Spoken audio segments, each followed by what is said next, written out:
All right, sports fans, how's everybody out there doing? William Martin coming at you one more time here on YouTube with another edition of the 300 Pounds of Sports Knowledge Podcast. I've never been one to shy away from admitting when I'm wrong on a matter, and I do believe that I got it wrong on the impending expansion of the college football playoff.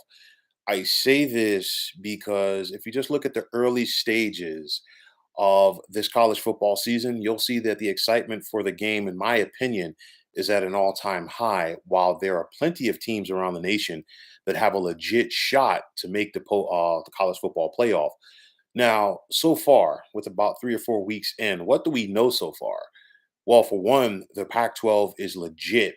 They've got 8 teams currently ranked in the AP poll in the top 25. And I said it before all of the dominoes fell, but it's a crying shame that this conference is going to not exist, at least on the scale that we've been accustomed to seeing it for decades.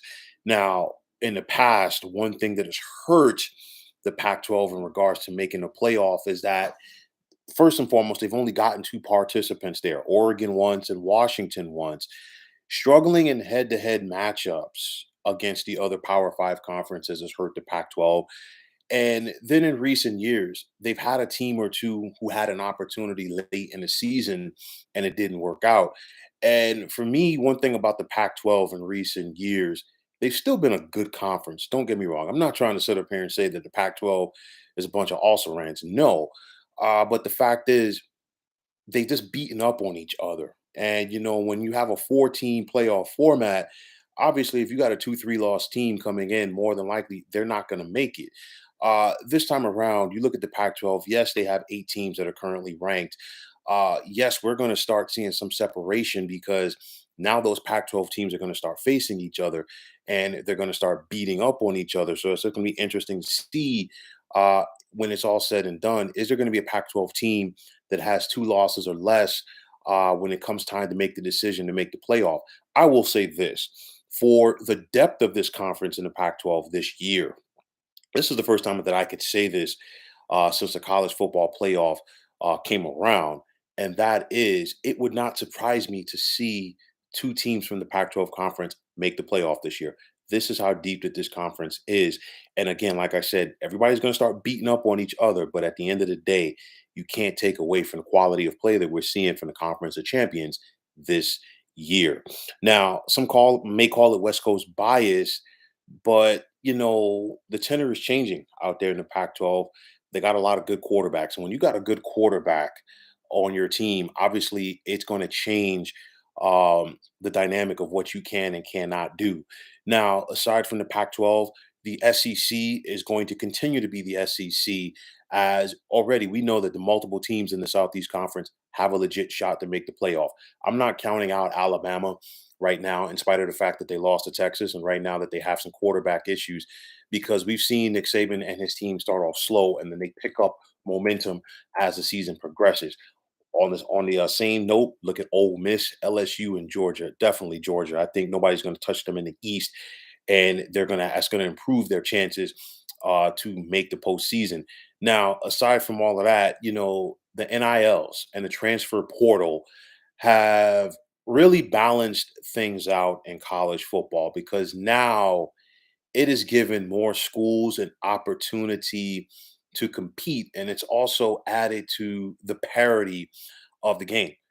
These kids nowadays, they're not going to sit on a bench for a year or two behind somebody. If they have an opportunity to go out there and start and play as a freshman, they're going to take it. And then the NIL money has been a real game changer, and it's going to continue to be a game changer for a lot of these programs. Now, for me, another reason why I'm talking about this, because I know that we're just about a month in, but if there was ever a year to expand this playoff, this is it. Because you look at it right now, and I know these teams are going to start facing each other when the conference play, when we really get to the meat and potatoes of conference play. But you look around the nation, Georgia, LSU, even though that they lost to Florida State, I think that Louisiana State can bounce back and really make a run to get to the postseason. Ole Miss, Fresno State, and Fresno State won the Mountain West last year. They got an opportunity to do it again, and they've picked up a pair of road wins over Power Five schools to begin this year. They beat Purdue and they beat Arizona State. And honestly, I know that some people are going to want to try to discredit that, but guess what? Wins are wins, regardless of how you feel about that. And there's still wins over Power Five schools. Now, aside from Fresno State, Florida State, coming into this year, I picked the Noles to make the college football playoff regardless. But then you also look at North Carolina out of that ACC, and then you got USC, you got Texas coming out of the Big 12 in their last year there. Oregon, Washington, Colorado, Penn State, Michigan State, and Ohio State are all legit contenders to make the Field of Four. So just imagine me mentioning all of this with an expanded postseason this year. I guarantee you it's salivating.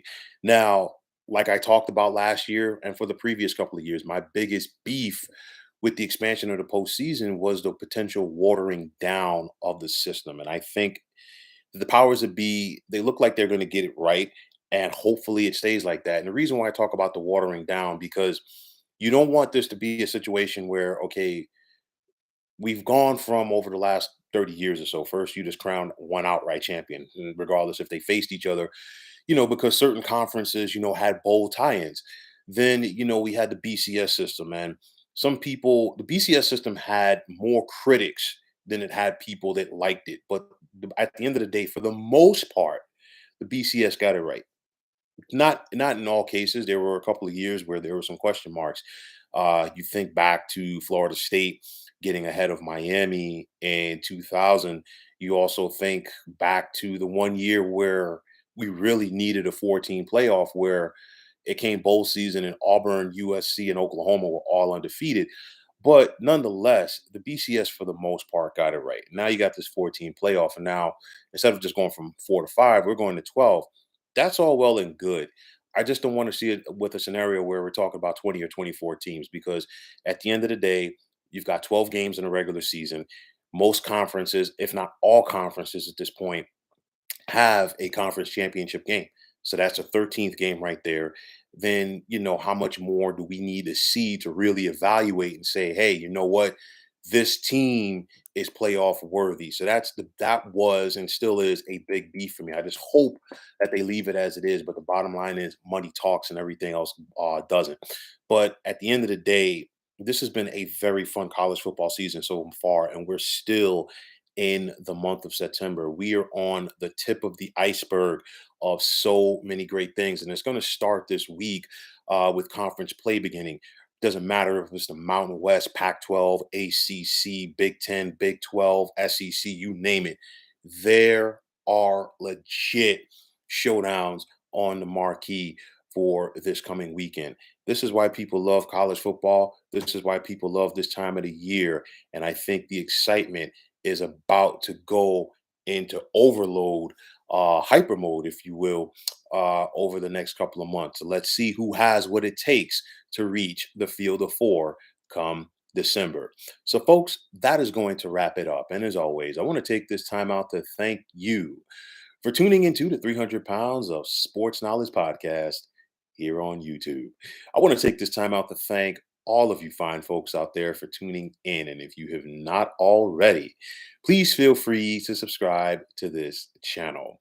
Now, if you're on Twitter, please feel free to follow me at 300 Pounds of Sports. And like I always say, if you follow me, it'll be my pleasure to follow you right back. There's also the sports discussion group on Facebook at the Sports Depot 365.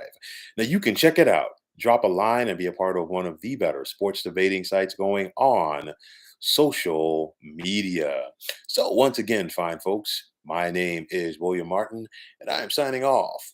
And I'm saying take care and have yourselves a wonderful day.